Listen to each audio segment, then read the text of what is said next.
All right, hour two, Sean Hannity Show, toll free. It is 800-941-SEAN if you want to be a part of the program. All right, so we've had this intramural battle within the Republican ranks, and it's a little frustrating to me on a number of fronts, but it's absolutely salvageable if Republicans can just be united on a plan. And while there's very strong arguments to be made that it would have been ideal to have 12 appropriations bills passed, certainly over the summer, July and August, or put forward and voted on directly, there has been some amazing work done and needle threading in very positive ways. And the two people that I've been in touch with, and I've been in touch with many people that have led this effort, are Congressman Chip Roy of Texas and Byron Donalds of Florida. These guys have been working really hard behind the scenes to try and bring everybody together. I thought both continuing resolutions were really good. Byron Donalds, Chip Roy. Chip, why don't you give us the behind the scenes? What do you got going on? Well, thanks, Sean. Great to be on. Great to be on with my friend Byron. And look, you summarized it very well for the listeners out there. Look, this is the sausage getting made. We demanded in January that we have a seat at the table, that we open this process up. This town has been being run behind closed doors for far too long, so it's messy. You and I Byron and I sat next to you after the speaker agreement in January, and I said that sometimes you got to break a little glass in this town. Well, some glass is getting broken again. We're trying to kind of navigate through it. Bottom line for me is pretty simple. I don't think right now, this is my opinion, that it's time in the middle of the third quarter to go down the road on motion to vacate. I think the timing here is not the right path. From my standpoint, where we should be is we got to finish the job. I didn't like the deal on Saturday. I didn't. I would have preferred what we put forward, what Byron and I and others worked to put forward. But some of our colleagues on the right weren't there. They wanted to see appropriations bill. They didn't want to do a CR. It wasn't a CR. It was cuts and border security. But okay, move on. My deal is what happened Saturday happened. I don't want that to happen again. So let's right now endeavor to get in 45 days. Let's finish the appropriations fight. Well, am I right in saying that we have 4 appropriations bills done? We have 4 appropriations bills done. We have 2 that I'm going to go to Rules Committee and hopefully move out for this week, and another one for later this week. Let's get that done in the next 45 days, number one. Let's force spending below the debt ceiling deal. Number 2, let's make sure that we force, if there's going to be a demand for another dollar for Ukraine, not my preference, but if there's going to be another dollar spent for Ukraine, we must secure the border. We must pass H.R. 2. We must have the border security as a part of it. And this is the important part. Any dollar spent for Ukraine should be offset out of IRS or Inflation Reduction Act money. Texas needs to get paid back out of IRS and Inflation Reduction Act money for the open border. And the disaster relief bill that was just tacked onto the CR on Saturday for $16 billion needs to be offset out of IRS or Inflation Reduction Act money. There is a path, and I think Kevin can prove his speakership if he gets those things done. That is what we ought to do over the next 45 days. Listen, Byron, are you on the same page? Yeah, I am, Sean. I got to tell you, coming back, I flew back this morning to Washington, and at the end of the day, it's about securing our southern border first and foremost, and getting, to quote my friend Chip, the woke and weaponized stuff out of our government. That is the mission. Everything else takes us away from that. And so, yeah, I don't like this 45-day clean CR. I would have much rather have cut 30% out of the federal agencies and secure the southern border and force the White House to do that. And Sean, one quick thing. But Byron, the problem was not even the moderates. You both of you put together, and again, you guys are the conservative wing of the Republican caucus. You guys are the Freedom Caucus members of there. You guys are the ones that are fighting for the things that I want and that most of this audience wants. And that is secure borders, fiscal responsibility. And yeah, you're right about, getting rid of woke weaponization. I'd also add to that a Department of Justice that's been weaponized. Look, I wish the process was going faster for Comer and Jim Jordan and Jason Smith, but they're making a lot of progress, those three. And they're unpeeling layers of an onion under very difficult circumstances where nobody's cooperative. So we're all on the same page here, but yet we don't have some other conservatives that would otherwise be with us. And I want to get to that in a second, but go ahead. Well, I think, look, the one thing about this town, I've learned this pretty quickly in 3 years, is this town works on leverage and, frankly, political leverage. And you have to find those opportunities to leverage this town into doing the things that they don't really want to do, but that's what the people want. And right now, that is border security. So in my mind, Sean, I agree with what Chip is saying, but everything we do the next 45 days has to be focused on making sure that we secure the southern border, no matter what Joe Biden thinks and no matter what Chuck Schumer thinks. That has to be the line in the sand for us to proceed going forward. See, what's crucial to me is as soon as you guys do unite and HR 2 is a part of it, that's the border security bill. Congressman Chip Roy, I agree with you on the offset issue, and I like the idea of Texas being paid back because it's billions of dollars that have been unfairly burdening the people of Texas, and they have 150,000 illegal immigrants in New York, and they're asking for $12 billion. Certainly, if they get $12 billion, you deserve $150 billion at least.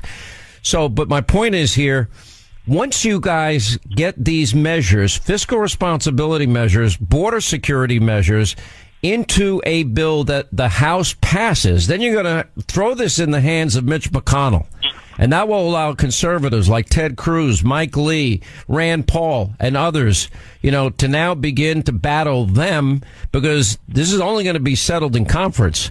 And I think, once the American public becomes aware of the options, which is reckless spending in a deal that McConnell made with Schumer, or these significant improvements that you guys are demanding, I think you'll have the public on your side, and then all pressure then switches to them where it should be. Well, let me just say this. Something really important happened this past weekend on Saturday. Let me repeat for the audience. I voted against and did not want a 45-day CR with $16 billion of disaster supplemental. I did not want to vote for another dollar for Homeland Security without securing the border. However, that's what ended up being the play call, given the circumstances of the day. And here's one good thing, though. The Senate Republicans rallied around that instead of what Mitch McConnell wanted, which was the deal with Schumer with the Ukraine money in it. That is so critically important because it demonstrates that we have leverage to force the hand, because 117 Republicans voted against the $300 million of Ukraine funding that we separated out from the Department of Defense funding bill last week so that we could move the defense appropriations bill through. That is a majority of the Republican conference. And we saw Senate Republicans rally around us instead of Mitch McConnell. Guys, we've got to play the long game here and win this. Let me be very clear. I am not going to walk away from what we need to do to, with all due respect to to the speaker, we got to hold him accountable to get this done. Okay. And we cannot dither, but we have got to get this done right now in November and December. We have an obligation to secure the border, cut spending, and hold the Senate accountable and use Ukraine as the leverage necessary to get that done, in my view. I agree. Okay, so now I've got to ask both of you. Matt Gaetz, your colleague, has pretty much promised a motion to vacate. How big a distraction does that become, and where does that end? Byron Donalds. Well, I think it's a major distraction. It's going to take all of the focus away from appropriations. We need right now, Sean, for the Republican members, whether they're long-standing members or new members like myself, moderates, conservatives, they all got to come get to an agreement on passing these other bills. This motion to vacate, it takes away from all of that. For people who are concerned about the FBI and Jack Smith and wanting to hold the Department of Justice accountable, there's not going to be any leverage to do that if House Republicans are fighting amongst themselves. And so, look, I understand where Matt is, but I just think it's the wrong fight at the wrong time. Chip, what's your take? Yeah, in my view, and I agree with Byron. And by the way, in fairness to Matt, I mean, he does make one good point, and he deserves credit for this. He felt he's been promised, and that it was an original promise we'd get the appropriations bills done on time. We didn't get them done on time. That 100%. And I've been critical of the speaker for that, as has Byron. I don't want to speak for him, but we've been critical of that. And I agree with that. But look, this is the situation in my view. We're in the middle of the third quarter, maybe the end of the third quarter, heading into the fourth quarter. And we've had some wins this year, and we've had some setbacks this year. I think that the speaker deserves the ability to finish this process, this year's process, through the appropriations process, through the battle of funding government, through the Ukraine debate and border, and to honor the commitments he's made. Because let's take a step back. He's honored commitments to put conservatives on committee. He honored commitments to put conservatives on the Rules Committee. He honored the agreements that we were to move a good border bill this year. There's a lot of things that were done. The debt deal fell short, 100%. I led the charge along with Byron to highlight how it was deficient. But now here we sit. I didn't like the 45-day deal. Our conservative brothers and sisters should have agreed with us, and if they had, we would have gone into shutdown, and we've been fighting for the American people for a secure border and cutting spending.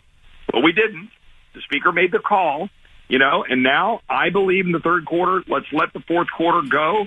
We're going to set the demands, win this game, and we'll move on. If you don't, well, then we're going to have to deal with it. All right, quick break. More with Congressman Chip Roy, Congressman Byron Donalds on the other side. All right, as we continue with Byron Donalds and Chip Roy discussing, the appropriations process. Now, they kicked the can down the road for 45 days, but there is an opportunity here to salvage this in major ways. But everybody's got to be pulling in the same direction. I mean, there's all these threats out there that, we're going to use the ethics committee process to punish Matt Gaetz. I don't like that idea either, Byron. No, I totally agree with you, Sean. Completely against it. Look, I get it. Members are upset about what happened over the weekend, but retaliating against another member is just a wrong thing to do.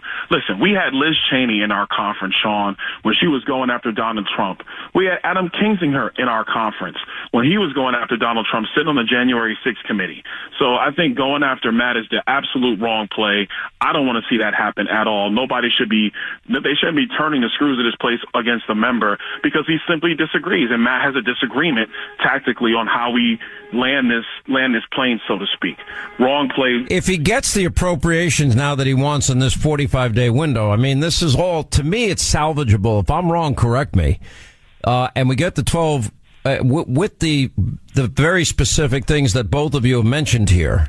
To me, you end up on the winning side here. And you win together or you're going to lose together. It's not like, one part of the team wins and one loses. It's going to be win together or lose together. So I would agree. And here's the most important part.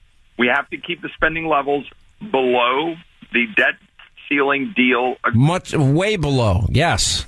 And number two, we must secure the border. And this we're going to be very clear. To draw a line in the sand, you're going to legitimately secure the border. And I know what that means. It is H.R. 2, the provisions in H.R. 2. It's a few additional things that we need to do for Border Patrol. Get that done. And now you can talk about Ukraine. If you agree to a deal to give a single dollar to Ukraine and we haven't secured the border, then it is the whole new game. I was just going to say that the gloves are off then. We've got to stay together and unified and get the job done. I'm willing to ride that out in December to try to get that done. Okay. Byron, you're in full agreement with that. Yeah, I agree with that, Sean. Listen, we have one mission. It's doing the job that the people sent us here to do. Everything else is take a back seat to that. And look, if our leadership doesn't get us to that point where we feel we did everything we could, then they got to answer for that. Are you both confident you get there with Kevin? Get there? What do you mean? You mean get there? In other words, is Kevin going to do everything that we just discussed? Well, I'll put it this way. He must. Got it. Byron, you agree? 100%. All right. We're speaking with one voice. I agree with everybody here. And the good news is there is an opportunity here. I mean, I think we kind of missed one or two, and a lot of it had to do with both of you. But with that said, that's life in Washington. But you got 45 days now to wrap this up and get those goals achieved. And then it gets into the hands of the Senate. And you know what? I just say in conference, you just stay strong and just sit there and drop it on their lap. They deserve the pressure. Anyway, thank you, Byron Donalds, Chip Roy. I think both of you are on TV tonight. Look forward to having you both on. We'll have new developments by then as well. Thanks, Sean. See you in a minute, Byron. Later. 800-941-SEAN on number. You want to be a part of the program. Continuing the mission of saving America as we return to the Sean Hannity Show. All right, 25 to the top of the hour. Thank you for tuning in. Write down our toll-free number. It's 800-941-SEAN if you want to be a part of the program.